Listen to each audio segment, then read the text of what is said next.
ಎಲ್ಲರಿಗೂ ಇವತ್ತು ನಾನು ಒಂದು ಕಸ್ಟಮೈಸ್ ಸ್ಯಾರಿ ತಯಾರು ಮಾಡ್ತಾ ಇದ್ವಿ. ಆ ಸ್ಯಾರಿ ಹತ್ರ ಬಂದಿದ್ದೆ. ನಾನು ಊರಲ್ಲಿ ಭಾಳ ಕಮ್ಮಿ ಇರೋದು, ಬಂದಾಗೆಲ್ಲ ಈ ತರ ಕೈಮಗ್ದಲ್ಲಿ ಕುತ್ಕೊಂಡು ಕೆಲಸ ಮಾಡಿದ್ರೆ ಬಹಳ ಖುಷಿ ಆಗುತ್ತೆ. ಇಲ್ಲಿ ನೋಡಿ, ನಾನು ತೋರಿಸ್ತೀನಿ ನಿಮಗೆ ಯಾವ ರೀತಿ ಇದೆ ಅಂತ. ಇಲ್ಲಿ ನೋಡಿ, ಇದು ಬುಟ್ಟ ಟರ್ನಿಂಗ್ ಮಾಡ್ತಿರೋದು.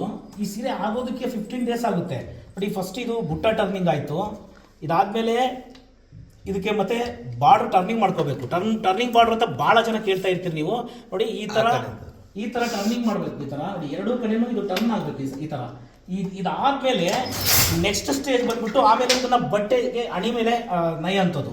ಇದು ಕೂಡ ನೋಡಿ, ಈ ತರ ಜಾಯಿಂಟ್ ಕೆಲಸ ಇದೆಯಲ್ವಾ, ಈ ಜಾಯಿಂಟ್ ಕೆಲಸ ಈ ತರ ಆಗಬೇಕು. ಪ್ರತಿ ಒಂದು ಪಿಕ್ ಆಗೋದಕ್ಕೆ ಇಷ್ಟು ಸಮಯ ಹಿಡಿಯುತ್ತೆ ಇದು. ಅಂದ್ರೆ ನೋಡಿ, ಈಗ ಇದನ್ನ ಒಂದು ಪಿಕ್ ಅಂತಾರೆ. ಅಂದ್ರೆ ಇಲ್ಲಿ ಈಗ ಒಂದು ಪಿಕ್ ಆಯ್ತು. ಮತ್ತೆ ನೆಕ್ಸ್ಟ್ ಸ್ಟೇಜ್ ಮತ್ತೆ ಅದೇ ನೋಡಿ, ಮತ್ತೊಂದ್ಸರಿ ಬಾರ್ಡರ್ನ ಟರ್ನ್ ಮಾಡಬೇಕು, ಮತ್ತೊಂದ್ಸರಿ ಬುಟ್ಟ ಮತ್ತೆ ಟರ್ನ್ ಮಾಡ್ಕೋಬೇಕು. ಈ ಸ್ಟೇಜ್ ಹೆಂಗೆ ಅಂದ್ರೆ, ಹ್ಯಾಂಡ್ಲೂಮಲ್ಲಿ ಈ ಮೊಳಕಾಮೂರಲ್ಲಿ ತುಂಬಾ